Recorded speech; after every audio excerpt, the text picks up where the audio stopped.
Pwede bang clarify lang natin yung difference ng annulment sa divorce? Ano yung pinagkaiba niya? Siguro magandang sabihin na sa Pilipinas wala tayong divorce. Ang meron lang tayo dito talaga ay annulment.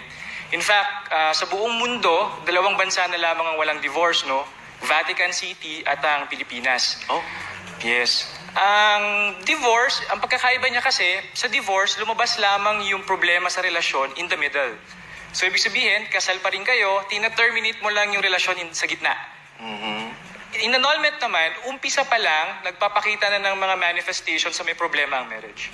So, when you had a marriage declared null, pinapalabas ng batas, especially kung under Article 36 ito, na simula pa lang hindi na kayo naging mag-asawa. In the words of Dean Mel Santa Maria, isa na lamang sarsuela ang lahat. Talagang at the onset din na talaga kayo kinasal. So parang, yun nga, null and void. Walang parang dead man, Yes. walang ganun.